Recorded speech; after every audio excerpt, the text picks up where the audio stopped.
Okay, Dr. Musonda, thank you so much. We're so excited. Everyone is looking forward to this conversation. Perhaps we can start, and then as participants come in, I will let our guests come in, and we can go on with the discussion. To give a quick opening and then give the floor to our dear sister who has joined us today, Dr. Musonda Mumba, who's a development leader in environmental action and justice. She works at the United Nations in Nairobi, and we're really delighted to have our sister join us today and share with young women some important tools when building a career, the importance of compassion and of self-care. How do you center those very important elements, not only in your personal life, but also in your professional life. So we're really excited to see Dr. Musonda, who's not only a development leader, but I want to say almost a spiritual leader. As a young woman myself, I follow the tweets and look at all the goodness that she gives us in the world. So I thought it was important for her to join us today. So I'm going to leave the floor and allow our sister to lead the conversation. Thank you. And just for information, if you have questions, please leave them in the chat box and we'll come back to them during the Q&A. Thank you. Thank you so much, Verlin, and everyone who's joined. Oh my goodness, Zahara's Dream. If you haven't checked it out, you have to check out the site. This is Verlin's initiative and just amazing. I'm super honored and thank you for sacrificing your Saturday afternoon to be here. So I just thought maybe I could give a little bit of a background because a lot of people are very curious. You know, they see a fully formed human who they think has passed through life and a journey fully formed. But I've been through a journey. I come from somewhere and I have a background. And so I might just take you a little bit through that journey. Who am I and where am I from? Half the time people are like, are you from Senegal? I'm like, no, I'm not. I'm from Zambia. I might look Senegalese, but I'm African. It's always exciting to get how people and interested in where you've come from. So growing up, I come from a dual heritage. My late mother was of South African heritage, Xhosa from Tolosa, Idutra, and my father is Zambian. And it was very fascinating because my twin sister and I grew up between grandparents. So grandmothers mainly, actually. And my paternal grandmother used to have a store. And I remember when we were like 4 or 5 years old, she would take us to her shop with fabric. She had tons of fabric. Take us in the shop and we would sit there and we would sort of be at the back of the counter, little children, watching her do her business and go about her affairs. And she was literally running a whole business, which she inherited from her late husband. And for me, what was fascinating about that is to just see how she was interacting with her customers, with her clients, with her friends, and they would come in, and it was fascinating. And for me, what I saw in her was compassion, kindness, and also just humility. And she would teach us as kids that, you know, we need to be kind to people and we need to really sort of, you know their names. Who are they? And say good morning, say hello, say good evening, say good night. The elements of compassion, ubuntu. Then I started my career as a biologist in Zambia, working for the Minister of Environment. And I used to work as a biologist on a river. And nobody wanted that job because people wanted to be, you know, we're all trained to have so blue collar jobs, to work in these spaces and basically, not go in the outdoors. And I loved it because I was a tomboy.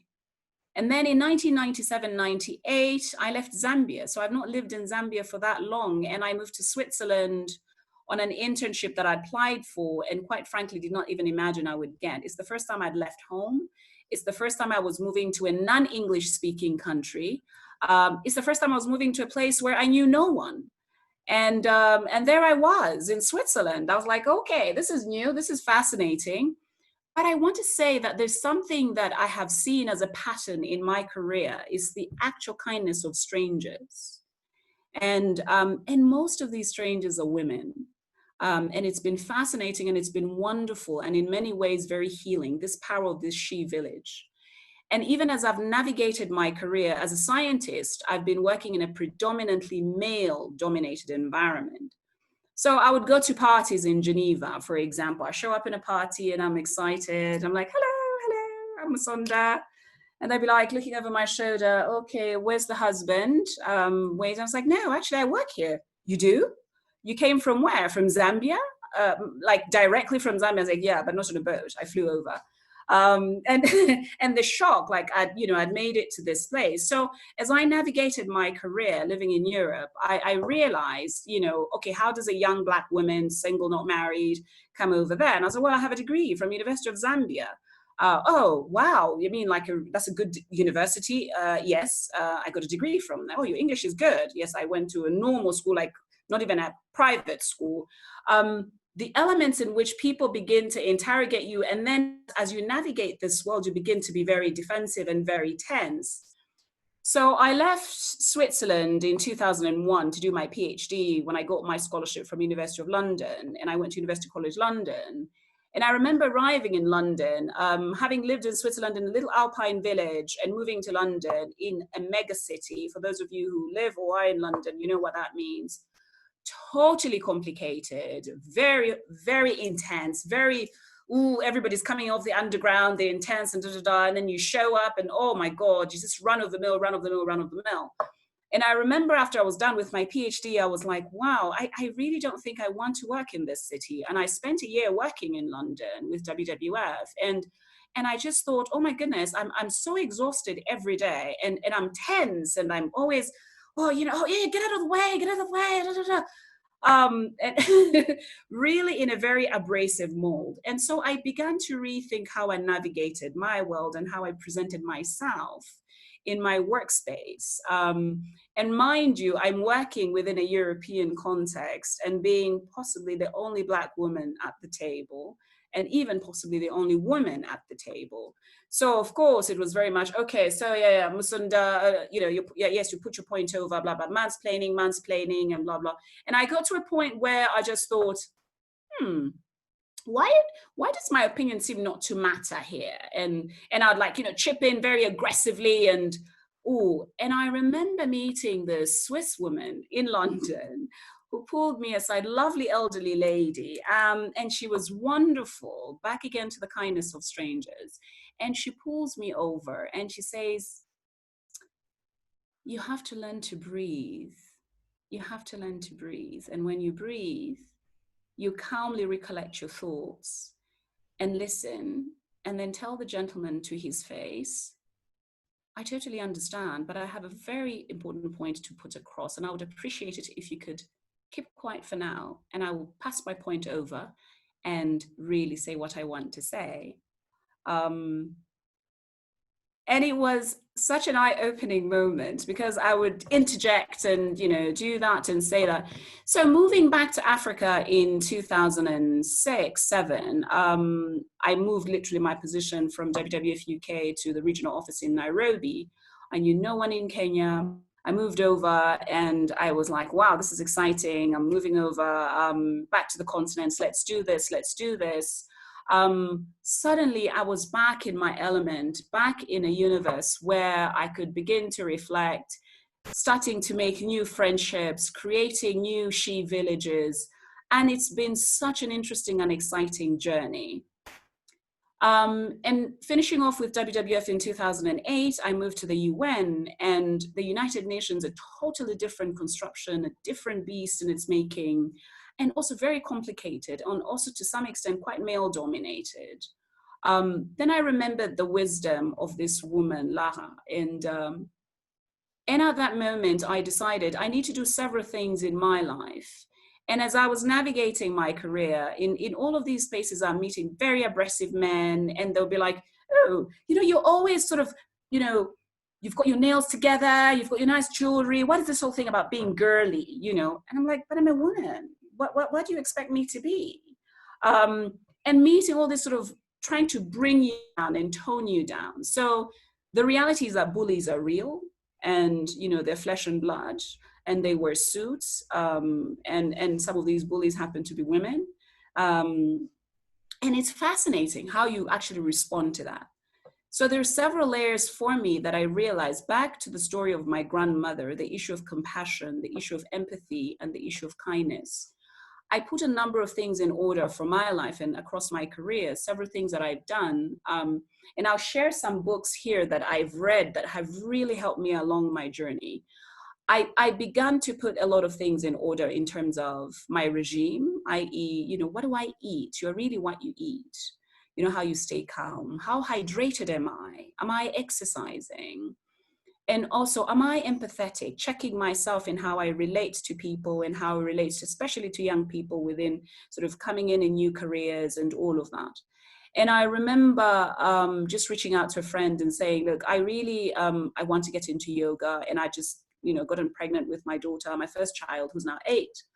And she was amazing, taught me how to go about it.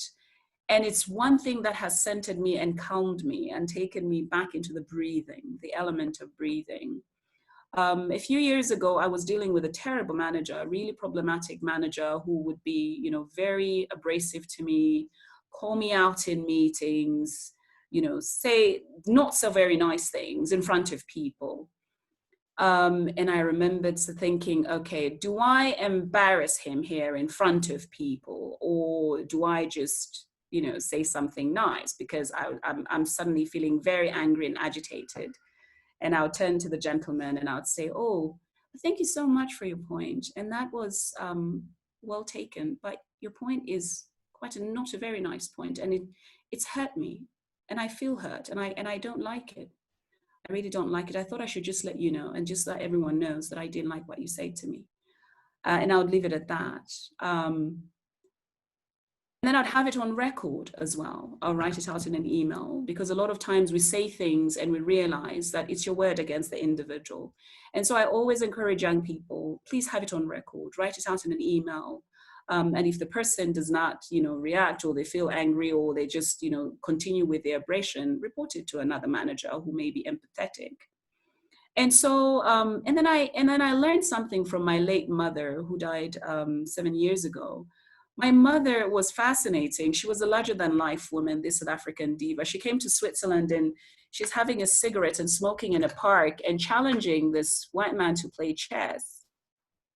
And the man was like, Madame, mais écoute, moi j'ai pas de temps, j'ai pas de temps. And she says, and she knew no French. She was just like, merci, bonjour, merci. And we laughed. And my mother taught me something that was fundamental. It says, Musonda, always remember that no is a full sentence. You don't have to explain your no.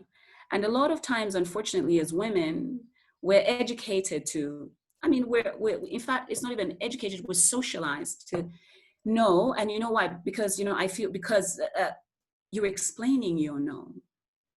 You have to say, when you say no, and I'll give you a classic example. COVID has unleashed our world in a very different and very unprecedented way in terms of how we work. And I don't know how you're all fitting into your workspaces, but I have 2 young children under the age of 10, one's 8 and another one is 5 going 6. I have been basically working much longer hours, but I've managed to bring it back. And I was able to tell my office and say, I'm afraid my mornings are taken. I will not take any emails, any calls, anything, because I have to homeschool. That's it. And I ended there. And, oh, but I need to speak with you on this and this. I said, no, you cannot. And then I took the afternoons and delivered on several deliverables. So for a lot of us, saying no is almost like a guilt tripping. Oh my God, what will they think of me? And what will they say? And, oh, what does this even mean? Should I not? So no is a full sentence. I think we have to remember that. And what are the triggers? We all also have to remember what these triggers of this anger. We all come from different backgrounds, different walks of life, etc.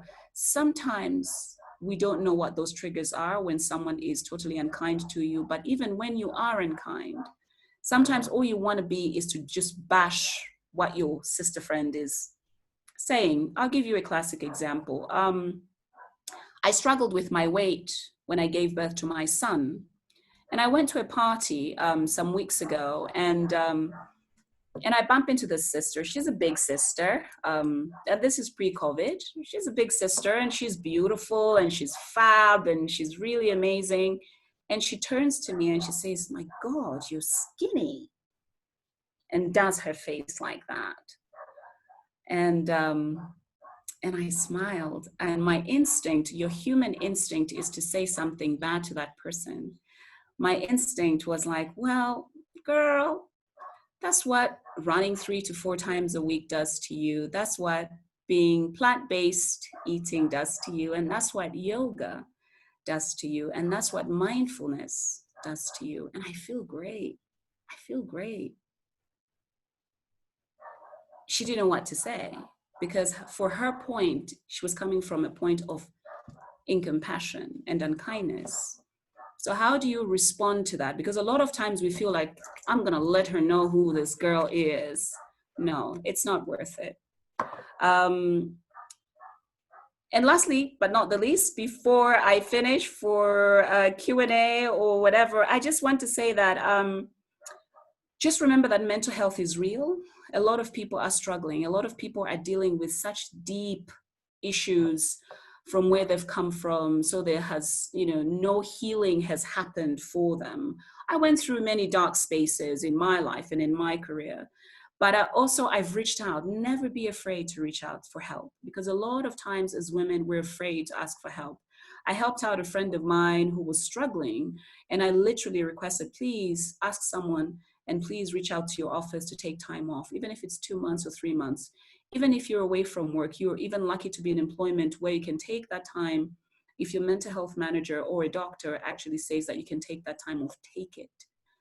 A lot of times we're very afraid to say that I'm struggling, I'm suffering, I'm in pain, and I don't know what to do. And so it manifests in you sleeping, being depressed, and then being unkind. It's always important to really ask for help, and women have to learn to do that. I remember seeing a quote once that if you do not deal with your wounds or your pain, you will bleed on people that have nothing to do with your cut. And I think we always have to remember that. Lastly, but not the least, I just say, be kind to you. And I remember my young brother telling me once, he's so sweet, one of my young brothers, he was like, Moose, take care of the body that works for you. And a lot of times we forget to hydrate, we forget to moisturize, we forget to eat well, we forget to rest, we forget to sleep well, and nothing matters like sleep. When I tell you that I sleep a good 7-8 hours, it actually freaks people out. It really freaks people out. And I'm really fascinated. And I want to share a book that I read by Greg McKeown. He has written this book, and I don't know if you can see it. This book is entitled Essentialism. And essentialism for me was like an eye-opener, When do you learn to say no?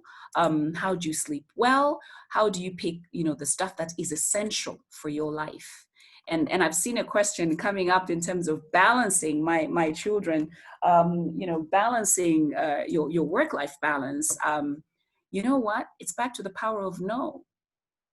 So here's what I would do, for example, and I'll give you a classic scenario, and I'll give you a pre-COVID scenario because we're now living in a whole different world. So I go to work. My kids, thankfully, are on a bus. They go on the bus. So the bus picks them up at 7:30. I leave my house. Thankfully, I live close to work. I leave my house at about 10 to 8. I'm in the office at 8. I do my thing, and thank you for the flexible working hours of the UN. I'm out of the office by 4:45, 5 p.m. I come back because I also want to bond with my children. I want to hear how their day was. What are they doing? I'm taking care of my children alone. I'm a single parent. And I want to hear about, oh my God, what excited them today? What happened with that friend in the sandpit? So I come back home, I cook. I love to cook. So I cook, and they're in the kitchen with me. Bring me the pasta, bring me this salt. Yes, how's George? Oh, this is what happened to George, Mama.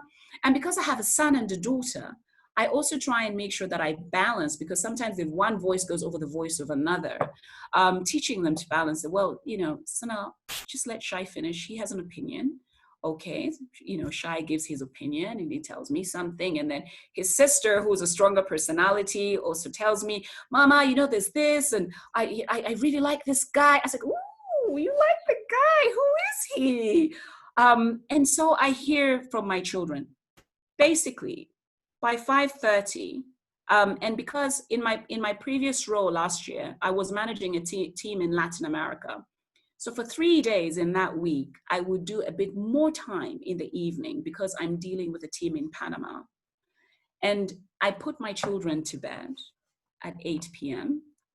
I read, I listen to music, I catch up on my journal. And one of the things I also want to mention, ladies, is the power of rituals. What is your morning ritual? What is your evening ritual? I want to say that I don't own a television. So because I don't own a television, I give my children a digital hour 3 to 4 times a week, which at least I can manage. And I have a ritual, and I wrote it down, and I'm happy to share with Verla. I'm not sure you can read it, but, and I'll read it out. This is my morning ritual. I wake up, I make sedge. I have a big herb patch in my garden. So the afternoon before, I collect my sedge and my mint, my fresh herbs, and I've got some green tea. I make my hot pot, and normally I'm up by 6:30, if not 6. I meditate. I have a gratitude moment. So I'll do a number of things. That morning, I'll either go for a run, or I'll do yoga, or I dance because I love dance. And I've just discovered I'm a piano music, which I love. It's South African music. And then I journal after that. And then I look at my phone. When I wake up, I do not look at my phone, because there's a way in which you get into the phone. I'm like, oh my God, okay, I've got this WhatsApp. Whoa. This is my before life. Whoa. This is going down. Whoa. And you're in several groups, you're reading. Oh, whoa. 1 hour gone. And then you have to get ready for work. I stop that. My evening ritual, same thing. 1 hour before I go to bed, I'm off all social medias. Any social media sites, I'm off of them. I journal, I unwind, I read a book, nothing too dramatic to keep my brain all charged. Catch up on some of my doodling and scribbling. I paint. You can see one of my paintings at the back here. I did do a bit of unwinding with yoga, some breathing movements to just calm me down, and then I sleep. A lot of times I would be on social media until 5 minutes to bed, and I would have nightmares. Oh my God, did you see that picture on Facebook? My God, what's going on? Why are they fighting? Whoa, oh my God, what is going on? Oh, your brain is in overdrive. And then you wake up tense in the morning. So Verla, I want to move over to you in case we have any questions, because I could talk on and on, if I may. Thank you so much, Dr. Musonda. This was such an empowering, as you can see, I even have my pen and paper, taking my own notes, and I'm sure a lot of sisters on the call, on the chat, are also taking notes. I think you've raised such important elements, and now conversations are actually active on Twitter. A lot of young women are also tweeting about it and sharing very important elements you've shared. You know, as a woman, how do you define yourself? How do you get into your own skin? You know, you mentioned having to, how do you respond to negativity? And an important element you've mentioned is, you know, showing compassion. Even when you're being attacked, maybe on the physical aspect, on the intellectual aspect, how do you recollect yourself? And I think we've all learned a lot of tools. Breathing, that's something I need to learn also a bit more. How do we make sure that we can breathe? Yes, those are very important elements. And I think just before we give the floor, I'm sure a lot of young women and sisters have a lot of questions to ask you. What I would like to take out personally, and I'm sure our sisters will share what they're taking out, is the importance and the power to say no. Not to say no to bring out negativity, but the power to say no, to put boundaries around you, to be able to be you powerfully. And you've showed us today what it is as a woman, and sharing your experience, you know, from the girl child, Dr. Musonda, who was witnessing her grandmothers, their kindness, and then your mother, bigger than life, and asserting herself. So we can perhaps open the floor. I see the chat room is getting questions. The first question is from Adeng. Adeng, would you like to unmute yourself and come directly ask the questions, or would you like the question to be? Yes, I can ask the question. Go ahead, thank you. Yeah, thank you so much, Veroline. And Dr. Musonda, thank you so much. I've really learned a lot, and you are amazing. I can feel your spirit. So my question is, what if you are in a toxic environment at a working place, but you still have to be there because of your family financial need and all these things? Sometimes we have some colleagues or even manager who can stop you at the back, but you still have to be there, and you have to go through, all this just because you are in need and all this. So I want to know in terms of mental health and also in terms of the answer, to such environment, how can we behave around such environment and all this? Thank you so much.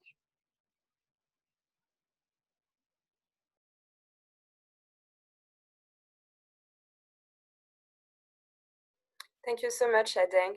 Perhaps, should we take another question, or Dr. Yes, I'm happy to take a few more and then I can respond to those. Okay, thank you. So sisters, don't be shy. The floor is all yours.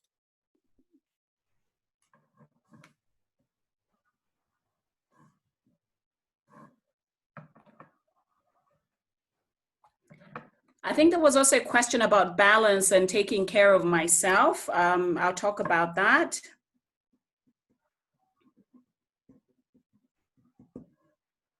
Okay, maybe whilst we're getting some questions, let me go to Ade's point. Ade, you know what? Toxicity emanates from the cultures that exist in different organizations. And so it's different cultures that we find ourselves in. You know, you read up on a job description and it sounds so exciting and, oh, let me join this organization. It sounds interesting. The culture of that institution is all around about people and also the people that manage that space. And it's true. I mean, I found myself in a very toxic environment at some point. And one of the things that I found very interesting for me is, I mean, I would walk out of the building, you know, get into my car and then cry.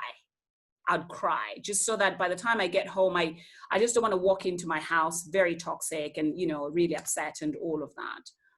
And the challenge with that is that sometimes we have to figure out, are there mechanisms in that space where you can actually ask for help or figure out what exactly is going on. And sometimes it's a manager. I mean, I had a situation where my manager was just, you know, the toxicity I was talking about.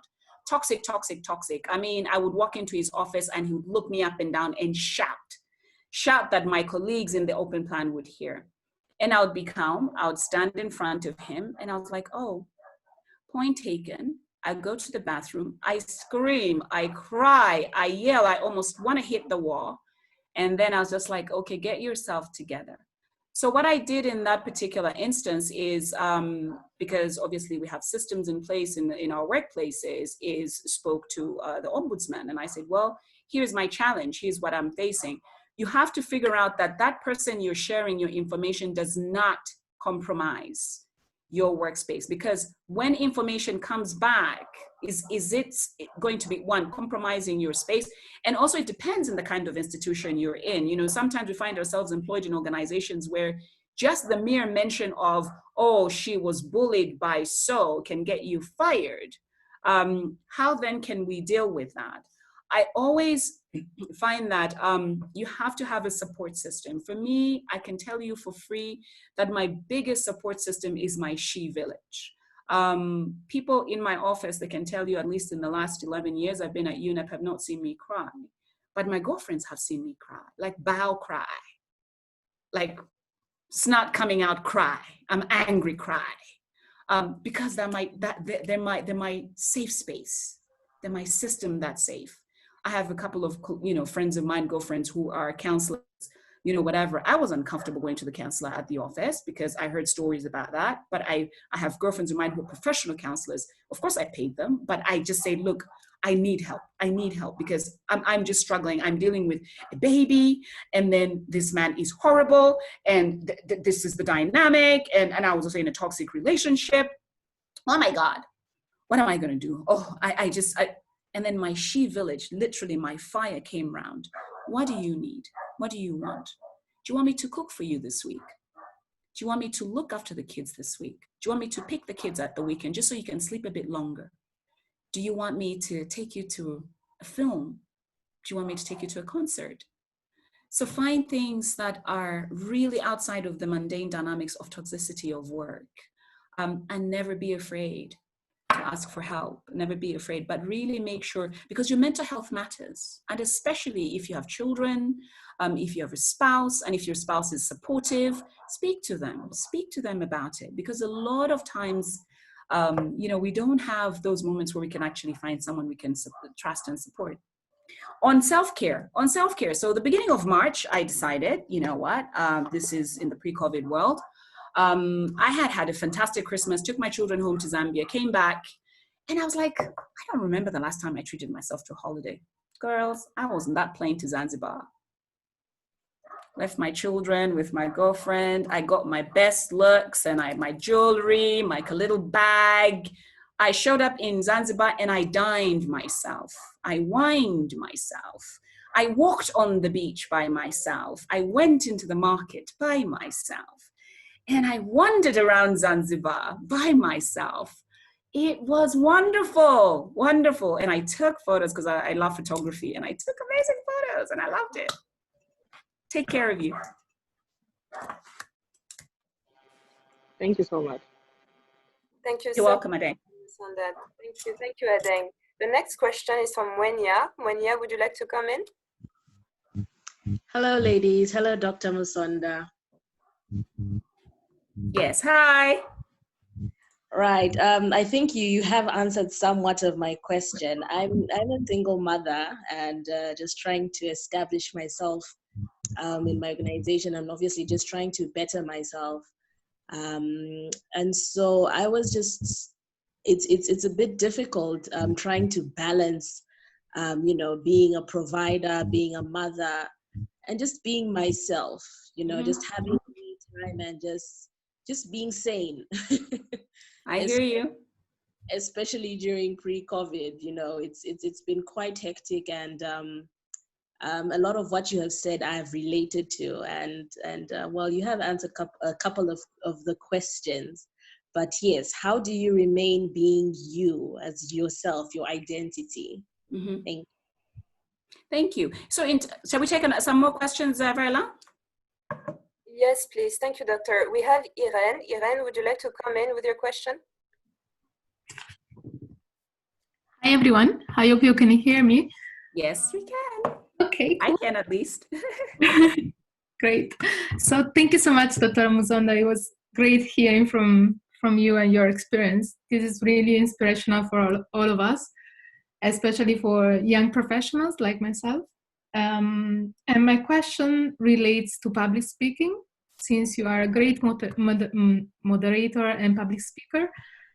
And I was wondering how you managed to become so confident and to stand out and make your voice heard in an environment that not always gives space to women or to young professionals. For instance, I was giving an example that in my case, I found myself in an environment where sometimes I don't feel really confident in speaking up, because I realized that youth's voices are kind of undermined or are not really taken into account. So that's my question. How, if you have any tips to share on how I could. Sure. Thank you so much. Thank you. Okay. Perhaps one more question and then we can go to the next round. Thank you. Thank you, doctor. We have Mama Abi. Mama Abi, would you like to come in?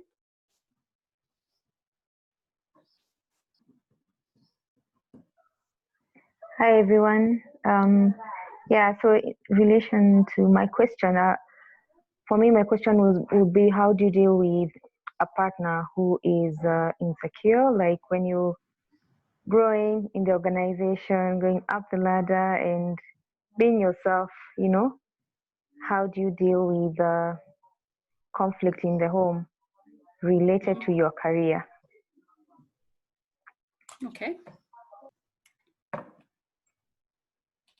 Okay, and I can see another one. Let me just also take the other one, how you build your Shia village, because that's also going to relate to your question, Mama Abi, the one that Gladys O is asking about the Shia village. first of all, I want to start with a she village question, because I think there's a falsehood in the world. And I think this is what patriarchy does. Patriarchy perpetuates a falsehood that women cannot get along. That's the falsehood. But also there's a lot of women that ride with that falsehood. And so they just feel like, oh, you know, I'm supposed to be the queen bee over here, and I do not want anybody to be in my nest. That's problematic.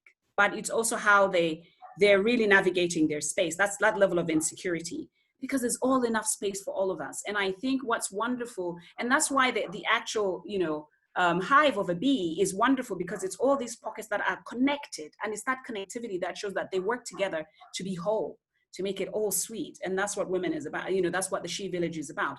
I have been deliberate about building that she village in the sense that female friendships are, and I was shown by two of my grandmothers. My grandmother, my maternal grandmother, left South Africa in apartheid South Africa as a mixed race woman to move to Zambia with her husband, knowing nobody, in a country where she didn't belong, and created her base and her friendships, people who helped take care of her children. And that is a she village. She was deliberate about those relationships. And that's what women do very well. A lot of men, you know, their friendships are very fragmented. You're professional, you're this, and that's also something that we need to teach our sons differently. So responding to you, Mama Abi, I want to start with you in terms of toxicity. Toxicity is real. And a lot of times I was in a situation where my partner was incredibly insecure. I tried to bring him in, you know, I'd go to work gigs. Occasionally we even traveled together. I'll take him to different far places so he could see the kind of work I do and be in those places. But he himself is inadequate. And do not blame yourself for the inadequacy of another human. And so, unfortunately, that inadequacy manifests sometimes in aggression, sometimes in violence, and that can be very dangerous. So depending on how you're navigating your relationship, it's something that you have to discuss. You know, what is making you uncomfortable? Why are you uncomfortable with this? Unfortunately, in my case, it was terribly toxic for me and my children. I walked away. And I'm in such beautiful space because I love Moose. And I'm taking care of her, and I'm dating her, and I'm taking her to Zanzibar, and I'm buying her some jewelry, and I'm just giving her new glasses even, because I'm taking care of her. So when you're whole and you're happy in yourself, the reason airplanes say, when this mask drop, put it on your nose before you help anybody else, is because when we're not okay, everyone will not be okay. And that's where the challenge lies. Irene, I really like your question, and I'll tell you what, and I'll tell you something that's been wonderful. There is someone who recognized, I was in just a workshop, and a colleague within the UN came up to me and said, this is a few years ago, good 5 years ago, and said, Musonda, you speak wonderfully. The way you actually articulate your points, the way you summarize points when people have spoken, and how you present yourself. And I looked at this man in shock. And the reason I looked at him in shock was because my self-esteem had hit rock bottom. I wasn't that confident enough to even just stand in front of people. I was always slouching, tense, and ooh, oh my goodness. He was like, wow, listen, we've got this thing happening in Bonn. Can you come over? I looked at this man, I'm like, maybe he's talking to a different Musonda. Is there another Musonda? This is shocking. Is it me? And I said, are you sure? Oh my God, he literally stipulated when people have confidence in younger staff and they really trust you and they talk to you and they try and raise you, do believe them. Because a lot of times we have been so banged up that we don't even believe when people are telling us the truth. So what I did is I reached out to a few friends of mine who are like, you know, professional speakers, and I talked to them. I said, you know, how do you do this? I mean, how do you stand in front of she's like, one of my girlfriends was like, girl, you got to stand in the mirror.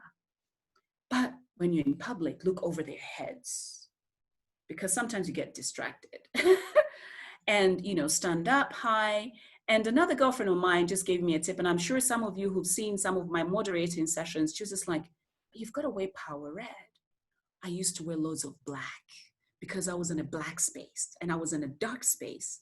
So I wear tons of colors. So as you can see, I paint a lot of bright things and I wear tons of color to just keep myself pepped up.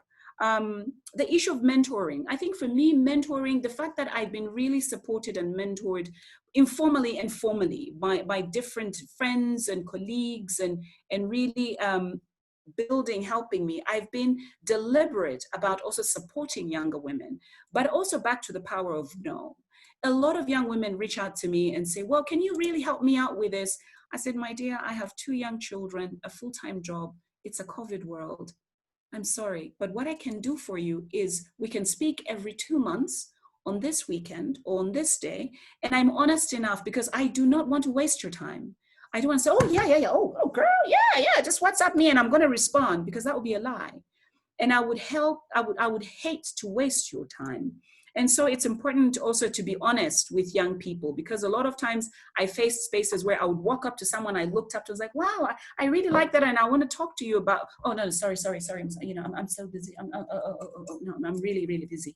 I've got to go. No, so what I've also been deliberate about in a pre-COVID world, when I would go to conferences, I would make sure that in my speaking engagement, if I was speaking for an hour, I factor in 2 hours to be able to, I come off the podium, interact with different young people, just listen out, chat, blah, blah. And then after that 1 hour, I walk away. I excuse myself, because a lot of times we pretend to be busy. And quite frankly, people are not that busy. You can make time. It will not eat into your time unless you have a really, plane to catch, or, fire is in the building. Yeah, perhaps, but generally not. Is there any other question? Thank you, Dr. Musonda. We have Nasrin. Nas, if you want to come in with your question. Hey, Valeen. Yes. Hi, ladies. Thank you very much for this wonderful session, Dr. Musonda. You have pretty much addressed most of the questions that I wanted to raise. But one thing that I would really like you to elaborate more is a bit of finding time for yourself, because I think personally, while I can relate to everything that you've said, I think one thing that I struggle with is finding time for me. I am extremely busy. I work from 9 to 5, and then I work again from 9 p.m. to 12, sometimes even more. I literally do not have time for me. And it could be so overwhelming and so emotionally draining that sometimes I feel, oh my God, I cannot do this. And then I had to drop everything, switch up everything for 2 or 3 days. And I think that is unhealthy, because it makes you emotionally distressed, because I'm very good with identifying what is wrong with me. And I understand that not everyone is able to do that. So I think when you spoke about having a ritual, that really relates with me, because I don't have a ritual. Yeah. I just up, I have a list of things that I need to do work-wise, and I do them. But and I have a list daily, weekly, but I don't really have a list of things that I should do for me. I love reading, I love painting, I am an artist, but I don't have time for these things. So I think finding time for yourself is very important, and I would love if you can make time for, tell us how we can give ourselves time. That's one. And another thing is, you mentioned is about community and weakness. I think one thing I would just like to say that I think it's very important while we're young women or women doing this to be able to identify our weaknesses, because most of the time, again, some people don't know that. So if you can be able to identify what you're bad at, what you're not good at, your weaknesses, then you can be able to work around that, and you might succeed. So I think you've addressed lots of things, so I wouldn't break them back. But on the part of making time for yourself, I would really love to, if you can say more. Thank you, Nasrin. I mean, thank you for that question. What I can tell you is that I was very much you 12 years ago. And I'll tell you what, the moment you respond to an email at 4 a.m. in the morning, you open a window for any of your colleagues to say, she's up at 4 in the morning.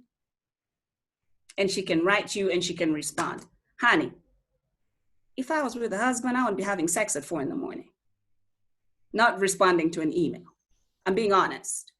So for me, it's about when we open those windows that we can't close, the door can't close, back to the no. And it's also the ritual. The ritual is very important. And one part of the ritual, I can tell you, my evening ritual as well, is that when I come back from work, My children know, because I want to get out of my work clothes and all this energy that I've gathered. And I believe so much in energy. All the energy that I've gathered from my surroundings, I go to my room and I tell my kids, and I have a little flappy thing on the door, "Mommy busy," which I had an artist make for me. So it hangs on the door, "Mommy busy, mommy having a me moment," blah, blah, on my door. I shower and then I lie on my bed for a good 15 minutes to just bring my body down. But for me, I also find that what you're describing is really, for a lot of women, the inability to say no and the inability for boundaries. When boundaries are crossed, my dear, anybody will be like, because she's responding to this and this has a... When you read Essentialism, the word priority is an English word from the 1600s. Priority means the first and prior. In fact, the word priorities, plural, did not exist until the 1800s. So what is essential for you to do?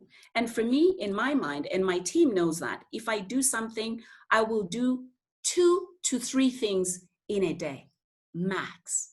And I want to do them well.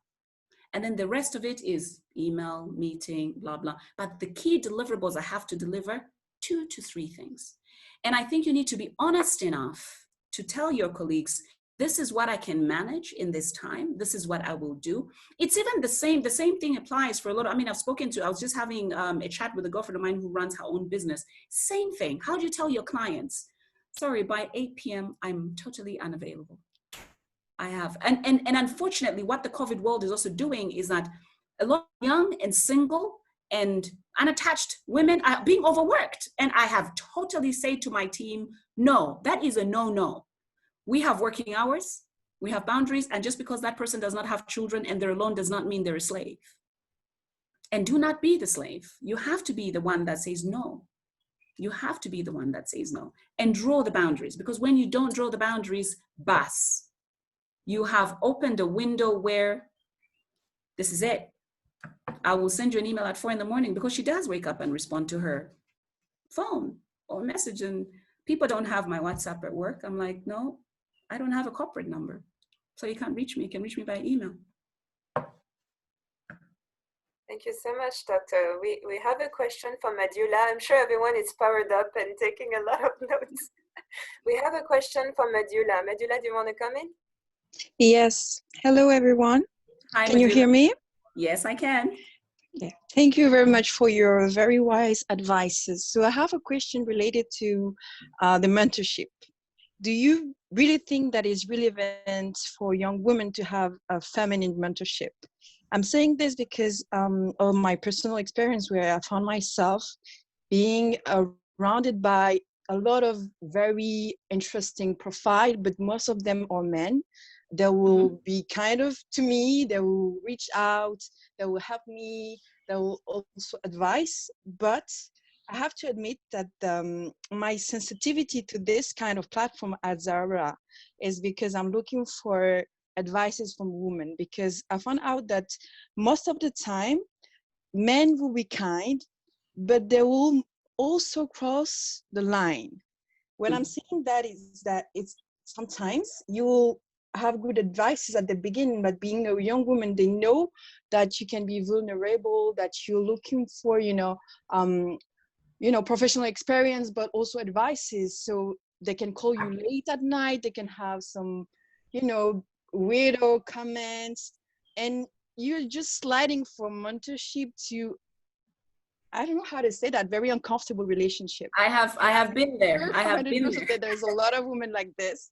And the fact that I can mention any woman around me, I wouldn't say that they are not existing, but I know in a working place, it's more difficult to have, this kind of contact with women, because you're shy, because you don't know if she will feel like you're a threat for her, if she has your time or whatever. And this is a very big problem for me, because like out of 10, I would say 9 to 10 end up very bad, because I found out that, the guy was too nice, but weird to me, and expecting more and stuff. So how can we, be stronger and know how to choose and pick our mentor? Because it's really important when you don't have women around you. Yes. I don't know how many of you have read the book by Clarissa Pinkola, Women Who Run with Wolves. If you haven't, you need to check it out. It's Okay. one of the best books I have absolutely loved and read over and over. And I dip in and out pretty much every other day. And I'll tell you what, you as a woman, you are created in the most beautiful and special way because you have instinct. You have such deep instinct. Women are so instinctive. You know for sure, you know that you know that you know where you'd be like, that doesn't feel right. You know, your gut feeling will tell you that, but you're like, well, you know, he's very nice. And we had a glass of wine and he told me how I need to navigate my profession, but he's nice. And you know, in your deep of your deep. And I've been in both worlds. I had male mentors. I mean, when I lived in Europe, I'm like, you know, I would show up and somebody recommends, oh, you need to speak to so, he's brilliant, such a good mind, and and I would show up, oh, bonjour, monsieur, and you know, and having a conversation. He's looking me up and down because firstly, he didn't know what I looked like. And then he looks at me, he's like, oh, she's pretty. And then the next day we'll be like, well, can we have dinner that day? Then we can talk about your interest in books. I trusted my instinct. And I'd be like, sir, I really don't do dinners because my evenings are just not the best. And I pulled away. And what I begin to see for me is that even with women, we have to remember intergenerational mentorship is very fascinating. And some of you have experienced this. There are women I've reached out to because I'm a scientist. My instinct is to reach out to women scientists who've navigated their scientific world. How have they navigated it? And I reached out to a few in my past, some years ago. And I remember this one woman being totally horrible and not a feminist. She calls herself a feminist and blah, blah. And she'd be like, well, you know, some of you women who just think because you went to a, good university, this University of London, really condescending. We also have to be cognizant that it's not always, that sometimes, because other times the older women will see us as competition. So trust your instinct. And I think there's no harm also in reaching out and realizing, and I think women who understand who they are truly and who are whole in themselves will reach out to you and say, well, this is my journey. And these are the bits that you get. I mean, I've been doing this, and which is the reason why I set up the network of women environmentalists, African women environmentalists. I set it up because there's so many of us on this continent. I'm even shocked the number of women environmentalists on this continent, that every time I go to somewhere, oh, but we just have to invite Musonda. And I'm like, my goodness, do you guys understand that there's so many other Musondas? And so I talk to younger women and they tell me, no, but I don't have the confidence that you have, Dr. Musonda. And then I dig deeper. So I've also selectively presented myself as a mentor to these women because I look at some girl and I'm like, my God, do you understand who you are? The power you have. I mean, I can name names, but I don't want to do that. But there's so many amazing girls that I'm talking to every other day because I've seen how they feel so disempowered. And some because of those journeys of just talking to men and the men who've hit on them, suddenly thought, I mean, I had a terrible experience where suddenly this man, when I worked in Switzerland, was even, spreading rumors. Oh, I think she was, I think she was trying to flirt with me. This is not a good, so really trust your instinct. And Clarissa Pinkola writes her book beautifully in Women Who Run with Wolves, because it will tell you, and you will know when you know that this moment is good for me. Thank you so much, Dr. Musonda. There's so much power, so much wisdom, and so much strength, and I think also a lot of healing. And I can feel it and see it through the comments of our sisters who are commenting even on the question that Madhula has just shared. How do we, tap into our instinct and make sure that we surround ourselves with mentors who not only believe in us, but don't try to abuse us. And I think this is a very valid point that you have shared. We have another question.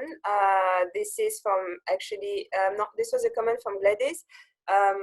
we have only, unfortunately, 5 minutes left to the session. No! But perhaps what we can do is accept an additional question or two. I'm happy to take, unless it automatically shuts down, but No, I'm happy to does. take 5 minutes. It keeps going. We're going to hold you, Dr. Musonda. You're not going to... If Gladys is asking, Gladys, would you like to come in? And Juliana, perhaps. Thank you.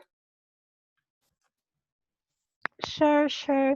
Hi, everybody, and thank you, Dr. Musonda, for your marvelous presentation. I mean, it really addresses some of the issues that we face as young women. And my question actually was really simple. At the beginning of your intervention, you mentioned that you may share book advice, and you shared those 2 book advice that I really, I really took notes, so I won't forget about these ones. But do you have any more book advice that can help us navigate this world, how we can, you know, tap into self-care and compassion in this world? Thank you very much. Sure. I read a crazy lot. I try and find time. So when planes used to fly, now that they don't fly due to COVID, I never watched any movies on airplanes. So that's the only time I'd find to read. There's one book that I really like. This book is written by a woman called Sonia Bajic, and her last name is spelled Bajic. Let me just show it to you. Sonia Bajic talks about what my girlfriends told me. I love it. It's a little book. And I really, really like it. It's very simple, but it just talks about, you know, the things that your girlfriends tell you and you think, oh, you know. But this is really, really wonderful. And I don't know how many of you have read How Women Rise by Sally and Marshall Goldsmith. It's really fantastic, How Women Rise. I really, really like it. Because it's written by both a man and a woman, it gives us 2 perspectives that are just absolutely wonderful. And I absolutely love Dory Clark. Dory Clark is this Australian author who writes about standing out. How do you stand out? Who are you? We are all very special. How do you find a breakthrough idea and build a following around it? You know, a lot of times we are very afraid to even share the idea. They're going to laugh at me. You know, I'm not confident enough. And I love this book because it really tells you, this is how you stand out. This is what you can be or who you want to be. Elizabeth Gilbert is also another one. Creative Living Beyond Fear, Big Magic. I'll tell you a short story about this because my girlfriend's daughter was struggling finishing a book, and she was like, I'm not confident enough to present it to publishers. And I said she needs to read Big Magic, because we all have those ideas, that little thing that has been, you know, in your mind. I'm gonna share it out, I'm gonna try it out. Oh, I love painting, maybe I should try and sell my paintings, or I love doing this, but you're afraid to just send it to the world. So I told her, let her read Big Magic. She read Big Magic in like 3 days, presented her publication, her book draft and whatever. And you can find her book on Amazon, and it's called Do You Dream of Terror Too? And it's written by a young woman called Temi Okay. And Temi is a beautiful child, and we talk a lot. And she's like, Auntie, thank you so much for encouraging me. And the film, Hush Hush, Hollywood considering to take it, the book to a film. So this is exciting. No, we should never be afraid. Change happens. The only thing that is constant in our lives is change. I love this book because it's a brother and sister publication, and it has these beautiful quotes and conversations and really talking about change. How do we navigate our world with change? When I lost my mother, it was the toughest, and nobody prepares you for grief, to deal with grief, and how you're struggling and navigating the world and dealing with a lot of things. No one prepares you for that. But if other friends have gone through grief, how do you navigate that? Because you're coming from a space of pain, you don't know how to present yourself back at work, and people sometimes are incompassionate, and people would say things that are insensitive, or your girlfriends even would say, some of us who have mothers, they forget that your mother passed. So how do we navigate all of these worlds? And I could recommend more and more and more and more and more. But yeah, that's just some of the ones I've read, and I read widely. Please read widely. Right now, I'm reading all these short stories by women from Cuba. I'm just fascinated by women who've lived in regimes, complex dynamics, navigating their worlds with music and all of that, and complexity and suffering, and their resilience and their community, the power of friendship and sisterhood is phenomenal. Yes, that is quite important as well. I saw another question around the elements of sexual innuendos and stuff like that. There's two dynamics that manifest, and I'll talk to that very quickly, because I've seen this happen when I was much younger. And back to my dynamic, my space in Switzerland, I remember having this conversation with young environmental professionals in Geneva, and we were talking, and I remember a few girls just saying, and by then I joined the UN much later, but a number of these girls that I was talking to were interns in the UN and navigating the whole United Nations scene, because we have a big office in the UN. And one of them told me straight to my face, and she was like, me, you know what, I have sex with a guy in case he can empower and get me into the role. And I looked at her, I was confused and I was freaked out, because in my mind, and also maybe my upbringing and also my culture and my space of the women that I navigated with, I was like, why would you cheapen yourself to open your legs for a career? Because it's just a 3-minute pleasure moment and it's gone. She was freaked out. I was like, 3? I'm like, maybe less even, depending. But why would you cheapen yourself that way? So unfortunately, a lot of women, we're not in spaces of empowerment, being empowered to even, see the sacredness of our bodies, and also the acceptance of who we are and how beautiful and amazing we are. A lot of times we feel only when I do something, I do him a favor. We're like, no, favors don't work that way. It's energy. So he's taking something of you. He's taking something from you. You're not giving, you're being used. And so for a lot of women, we feel like if we use our bodies, then we're being in a moment of power. No. Be wonderful, be you, and remember where the boundaries lie. Because a lot of times we've been taught to think, oh yeah, you need to rise and get up there wherever, you got to sleep with somebody. Sorry, I don't believe in that philosophy. And that philosophy has been the undoing of a lot of women, and also the undoing of a lot of men. Yeah. Thank you so much, Dr. Musonda. I think there's another question from Jainaba. Jainaba, do you want to come in?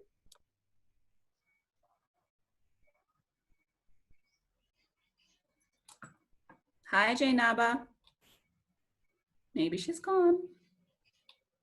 I see she's muted. Let me try to unmute our sister. Unmute. Hello, can you hear me? Great. Hey, yes, we can. Hi, Musonda. Yay. How are you? I'm well, thank you. Good. Quick one. It's very interesting. I was just wondering if you would consider the possibility of sort of opening up your network to include other areas, because your mentoring network, I mean, because you mentioned about mentoring young women in the environmentalist field. I think with your network, you have quite a lot of women writers, accomplished in other areas that you could possibly look into, because obviously they're quite a lot of young women that could benefit from your huge network. So I was just wondering if that is something you would consider getting into. Yeah, absolutely. You know what I did? So a friend of mine reached out to me. She's from Uganda, and she started this initiative when she was in Harvard. And I don't know if you ladies have heard about it. It's called Girls for Girls. And it's wonderful. You can check it out, Google it. And Alan started this initiative. And so what they do is these mentorship clusters around the world, and mostly across Africa, Girls for Girls initiatives. So she got me to speak to, when I was on holiday in Zambia over in December, she got me to speak to a group of young girls, because I was already in Zambia and they have a cluster in Zambia. And it was wonderful. So what Girls for Girls also does is to really talk about, empowering young girls and women leadership and youth leadership and all of that. So for me, what I've done is to be deliberate about going into these spaces that have structure, and depending on what they do and how they do it, because it's a very broad conversation, and it's a very wide range of young women, and people can join. You know, you can be a mentor, you can be a mentee, and all of that. And I really liked it, and I really like it. And so I support her and the different women from Girls for Goals to just really talk to different, and I recommend women to that network, and I recommend other girls to that network. And for me, that's really helped because it's an existing structure, and they also create these circles, what they call circles, which are really wonderful. A group of 5 to 10 women get together, they chat every so often, and now, you know, with the power of the internet, with webinars and also Zoom, and I think the informality of conversation also helps, because a lot of times this mentoring is happening within structure. So the informality of these conversations, let's just have a virtual tea and talk about, why does your skin glow? Well, I use baobab oil. From where? From here. And then we, you know, unearth, because it's all about making ourselves relaxed and peeling the onion for us to get into all these different issues and talking about that. So for me, I've kind of worked within these sort of different frameworks, but you're right, yeah. Can I just ask a follow-on question as well? Sure. In your opinion, do you think women make good mentors? Because I think a lot of women have experience women only started navigating the workspace fairly recently. So a lot of women, senior women in the senior positions have, for example, in the UN, have learned to compete with men to get to where they are. So they've just learned to compete. So do you think women make good mentors? Because I find a lot of young women, such as myself, tend to gravitate, I'm not young anymore, when I was younger, gravitate towards male mentors, because there were only the male mentors available. I haven't had negative experiences with male mentors, but I see a lot of young women encounter, you know, difficulties with these male mentors, simply because there aren't that many female mentors within, for example, United Nations. And even the female mentors, potential mentors that are available, have just learned to compete and don't know how to mentor the younger women that have come through. Would that be an opinion that, what's your opinion on that? Well, the thing is, you're right. I mean, and I spoke about this earlier, it's back again to instinct. For me, I've had 2 brilliant male mentors, and they've been wonderful. And they've, you know, I dip in and out, we dip in and out of each other's lives, and they've been incredible. I mean, they recommended me for roles. They advised me when I was like feeling on the edge, I'm going to quit. I hate this. I can't deal. He's toxic. She's toxic, and he's bad. They've been really my pillars. They've been absolutely wonderful. And I had terrible experience with some women as well, and women scientists in particular, because of my being a scientist. So for me, it also depends, and which is why I was talking about Clarissa Pincola's book on women who run with wolves, that we have to be able to feel our instinct. We have to be instinctive enough to sense. I mean, one of the things that I really love, that I'm being very transparent here and being honest, is that I have seen when we've gone for big conferences across Africa, and I'll see some random big Madame Minister and whatever, young women looking up to her, and she's walking with a young, beautiful, supposedly, you know, technical expert. And this is a technical expert from her office. And she tells her in a very, not very nice way, hold my handbag. Hands over, holds the handbag. She continues doing what she's doing. It's a power dynamic and problematic. So even women are, you know, insecure. And so they begin to undermine the women who are around them in that circle of space. Or you go into a space where the woman is the boss, is supposed to be kind of mentoring you, taking you through the career. She's like, can you make my coffee? Because you're the only woman at the table. So there are these problematic behaviors that we have been perpetuated over and over and over and over again. So how do we revisit these spaces, begin to unlearn and relearn, and also write about them? And I think that's where the beauty of you know, our conversation is. Let's find, you know, I don't know if Zahara's Dream has got a blog space or whatever. Let's start blogging, let's start talking, let's start interrogating, let's start questioning. In my field of nuclear physics, for example, if I were a nuclear physicist, I'm struggling with female mentors because there are no female physicists or whatever, but I need a mentor to guide me in this and just how to deal with the psychology of this or whatever. How do we facilitate that space for other women? And for me, back to the power of the she village. And this is what I have absolutely loved within my she village. And that's not to say that my friendships have been perfect. There's some friendships that I totally sense this is toxic, it's going nowhere, that to sever. I need to sever. This friendship has to go. And I let go, let loose, cut the noose, and continued. But through this She Villages, I've also reached out to women. I've said, look, I need some advice on this and some guidance on understanding this and that. And women have recommended some men. And those men have turned out to be absolutely wonderful. Because there's been a screening mechanism by my sister, my She Village. They're like, yeah, he's okay. But that one, the other one, I don't trust. So the woman, my sister friend, has my back. And she's looked out for me and knows there's been a screening mechanism by the time I'm reaching out to that individual to be a mentor or a guide, or, you know, and the mentorship dynamics also are very, they should have a timeline. You know, what does this mean? Does this mean that I just want to reach out to this individual for this period of my career, or just for this dipping in and out, you know, let's touch base every so often, or it's just for this window of maybe for this 3 months that I'm navigating this. So we also have to figure out what it is that we want from that dynamic. So yes and no, Jainaba. So I've had both, you know, terrible experience with women, and I've had wonderful experiences with men, and vice versa. Thank you. Thank you so much, Dr. Musonda. Any other questions from our sisters, if you want to come in?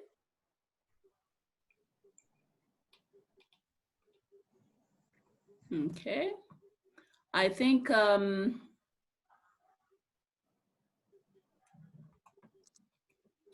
Jessica is talking about yoga. Yes, Jessica, yoga every day. That's what keeps me sane. I see Juliana's hand is up, I think. Yes, Juliana, please come in. Hello, everyone. I hope you can hear me. Yes, I can hear you, Juliana. All right, thank you. I just wanted to say thank you so much. I've always been talking about self-care myself to other people, so it's always good to hear someone who has achieved more recommending self-care. So I'll just continue telling my friends about it, and I guess it really works. So thank you so much. You're so welcome, and just continue to practice it. I will.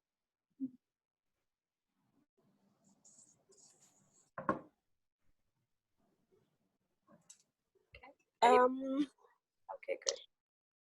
Sorry, good evening, I think. I'm sorry, I was late. My name is Umiba. So far what I've heard, Doctor, is so empowering.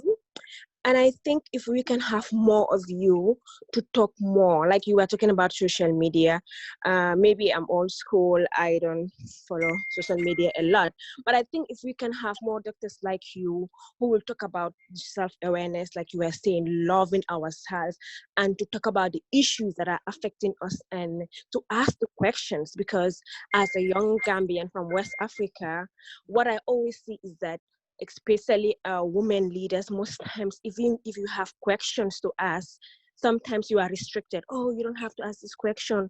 Why do you have to ask this question? So most times we are not given the opportunity to ask the question. Most times it's, oh, don't do this, but they will never tell you if you don't, why are you not doing this? So I think we grow up being restricted about what we should know and what we shouldn't know. So what is your advice for young people like me for us to start talking and not to say, oh, when I talk about this, I'm going to affect my values or the society or my family or my uncles or where I grew up. Thank you. Thank you so much, Umi. You know what's fascinating is if you were anything like me, I mean, I was born in a rural town, in a little town in the north of Zambia near the Congo border. And I came from an ultra, you know, quite religious family, and you're not allowed to wear jeans or shorts or anything of that sort. So everybody would basically, so I think the first time my twin sister and I wore jeans and were walking on the street, my father had heard about it in his office even before he saw us. So we grow up in spaces that are very, you know, culturally you're socialized, you know, don't say that and don't look a certain way and don't do that and blah, blah. And then here we are, as certainly most of us maybe on this call would be fairly worldly. Here I was, I left Zambia. Nobody prepared me that moving to Switzerland, that there is snow and it would snow and it would be dark and it would be cold and I would be depressed. And then I'm talking to my family about it. They'd be like, but you should be happy you're living in Europe. And I found this, the absence of safety. Who should I talk to that I'm feeling unhappy that it's dark? Back to my kind, and I spoke about the kindness of strangers at the beginning of my talk. A Spanish woman who's remained my BFF for now basically told me, Musonda, the only place you can see the sun in winter is in the mountains. You have to learn to ski. And I learned to ski. Now, back to your question about talking about issues. So here we are finding ourselves in different worlds, and now the digital space has basically equalized the world, the Internet of Things, and also the issue of the democratization of space. So alas, in this day and age, people are talking openly about, oh my God, I mean, I'm not staying in that marriage, I'm walking away, and blah, blah, blah. And it's just, people are speaking openly. Where do they draw the boundaries, but also in terms of their careers and everything, and how do we share information and how do we talk about, but also the toxicity of these spaces. And unfortunately for me, I mean, I dip in and out, and I use, if you ever check out my Facebook page, you'll probably see tons of stuff around my work. I'm going to be moderating this, talking about this and blah, blah.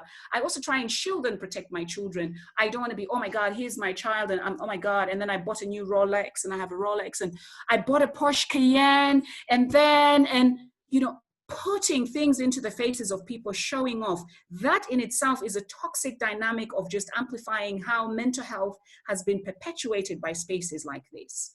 And unfortunately, thank God for COVID. I think COVID has also humbled a lot of people, humbled a lot of us in terms of how we share information, how we talk about. It's funny, I was talking with a friend of mine the other day. I was saying, you know what's ironic is there's so many people that I could hardly see at the office. Every time I said, I need to see you on this, I'm so busy. I'm just like, I don't have time for you, and we can't talk about this. And suddenly they're available. Like, wow, okay.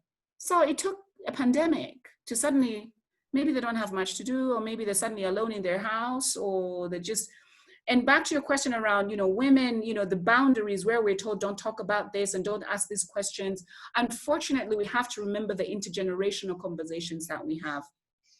I have relatives who just basically plain simple tell me, why are you talking about your pain on Facebook? Why are you talking, why are you blogging about, you need to take care of yourself, you need to get out of toxic spaces, why are you talking about pain? Can you just talk about something a little bit happier?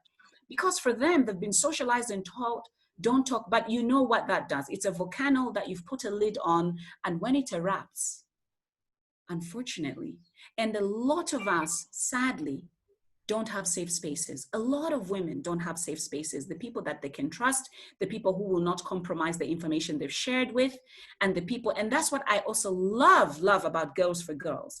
Because I remember being in this session where they said, phones are off, nobody is recording, can we just put them in the basket over there and whatever, because we need to create safe spaces where we can openly talk about issues and the spaces we've navigated, how we're navigating them, and be deliberate about creating those, and also creating the trust that somebody can trust me. I mean, there's loads of women who've reached out to me who know me, and I know their bosses very well. Please don't tell me. And I said, how would I dare do that? You've come to me in confidence. And this should not go out. Neither should it show up in a book, nor should it show up in a social media post, nor should it show up somewhere. This is a moment of intimacy. This is a moment of trust. And unfortunately, we are not creating those spaces. So we need to be deliberate about creating those safe spaces. Musonda, thank you so much. I think my head just went automatic and I think all the sisters too. We've received a lot of beautiful comments, and particularly some powerful comments saying that, you have been one of the best speakers, I think also because you speak directly to the heart. And I think there's a lot of healing, and you mentioned it. We don't have enough spaces to discuss the pain, the hurt. This is a challenging journey, and no matter how old you are, where you come from, what's your background as a woman, and particularly as women of color, we tend to face harder challenges, navigating what Janaba mentioned, the new professional words, and you mentioned it now, digital platforms have made it possible to kind of flatten a bit how do we share information and what do we share, but there's still a lot of work to do. Perhaps where it's 10:21, it's so beautiful this talk, I don't want to go. I'm sure sisters don't want to go either. Perhaps if we have, we don't want to keep you hostage also, because we know that you also have your life, and you know, we love the paintings and the children and the garden, which I follow on Twitter, I have to say. We have Irene, perhaps, who has one last question. I see one last point, and perhaps afterwards, Doctor, you can guide us through the way forward. Thank you so much. So did you want me to say something, or? Yes, perhaps if we can have one last question from our sisters, if someone has one last question or one comment, and then we can go on the way forward. And the video will be made available on Zahara's stream, because I know many of us will go back to certain points you mentioned, and I'm sure if there are additional questions, we can always share them on social media and have a Twitter chat as a follow-up. Thank you. Yeah, thank you so much. I cannot see any other questions.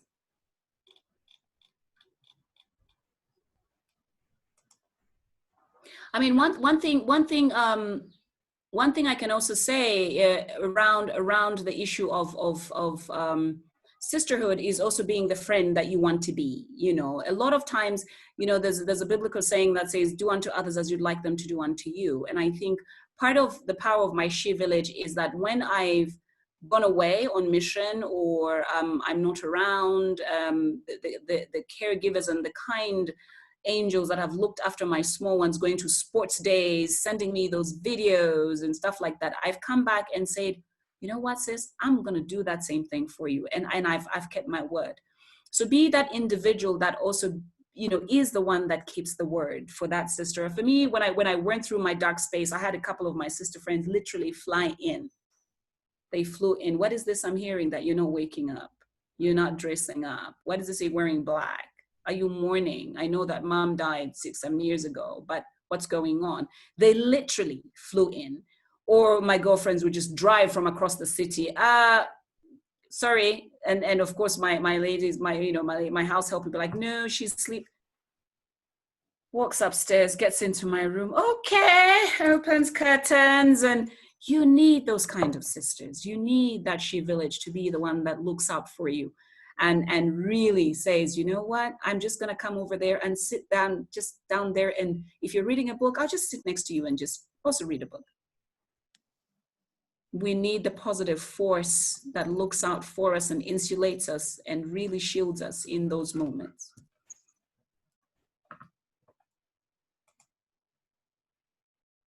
Thank you so much, Dr. Musonda. I think you have, and again, that's why at the beginning of the talk I mentioned that you're not only a development and international development leader, but you're also a spiritual leader, because a lot of what you shared has went directly to our heart. And you mentioned, you know, and faith. I'm not sure about the background of our sisters, you know, may it be Islam or Christianity or Judaism or any other faith. I think you mentioned something that is very important, which is do unto others as you wish to do unto you. If you wish to have, as you mentioned, the She Village, the sisters around you, be that sister, be that woman who can give back and give hands. And I think this is something that you have remarkably shared, is not only to receive, but also the importance of giving. You know, compassion is about giving, and self-care is about giving to yourself too. You know, and you mentioned it. Once Dr. Moose is dined out and she traveled and she's happy, then everyone around is happy too. So thank you so much, Dr. Musonda, for sharing all those very important elements. And I'm sure that we're all living with additional pieces of you in us. So now today we're all a bit of Dr. Musonda, and I hope that all the sisters who have joined were able to learn new experiences from you and new tools to be able to not only navigate their personal lives, but also their professional lives. So I leave the floor to you, Dr. Musonda, to perhaps close, and then the video. I know it's terrible. Even myself saying the word close is difficult. It's like you're having fun, you don't want to go. But the video will be made available on the website. Thank you. Well, thank you so much. No, thank you so much for having me. And it's been such a beautiful, beautiful moment. I just want to thank everyone who's been able to stay and people who came in and out and listened. And what joy, just what joy. And maybe I'm going to share, I'll just share in here my private email. In case you want to reach out, and I'll respond when I can respond. But yeah, no, feel free. I'm really honored. I'm incredibly honored to you, Verla, and also Zahara, Zahara's Dream. What a brilliant, brilliant, beautiful initiative, and just something that we so need. And I think for me, as a Black woman, as an African, and also woman of color navigating a global village, I think that we need our stories documented, written. And I know there may be some writers in the house and even ourselves, thinking let's write these stories, let's write our experiences, let's write our, navigating these different worlds of I've left home, I've not, I lived out of Africa for many years and I came back, and let's write these stories. Oh, I met the love of my life somewhere else, and am I in between Africa and Europe? What does that actually even mean? How am I perceived? And is Africa going to receive me back as, as its child? Am I, what does that all mean? Let's write these stories. And I think it's important because the next generation will be wondering, how did we navigate these worlds? How did we get here? How did we get, and which is why I started blogging. I started blogging to write about my journey, because a lot of young women actually, they're struggling to really find out, oh my God, she's amazing, she speaks well. But the thing is, guys, I've been through such tough moments. I'm just sharing my blog site here. And I share on that blog site my journey, get here. How did I get my confidence? And how did I, so I keep, posting small posts here and there. Who inspired me? What were the influences in my life? So let's all continue to share us, because you guys are so special. And each one of us, as Viola Davis puts it, you're worth it. You're so, so worth it. This is so beautiful. We're not going to add anything, and we'll leave it on that note. Thank you so much, Dr. Musonda. Thank you for you being. Thank you for your words. And we pray that you have a beautiful Saturday, a beautiful weekend. And we thank our sisters who are online. The video will be made available online. And we'll share the book list also that you have shared. Thank you. And I'm happy to share some more books on that book list that I find exciting. Thank you so much, Dr. Musonda. Thank you all. Thank you, sisters, for coming. Thank you, Doctor. Thank you. Have a lovely Saturday and weekend. All stay safe. Thanks, everyone. Bye-bye. Thanks, Musonda. Thanks, Serena. Thanks, everyone. Thank you. Thank you. Thank you, Doctor. Bye, everyone. Thank you so much. Bye-bye. Wow, I missed this and I hate it. The video will be online. Bye-bye, sisters. Merci encore.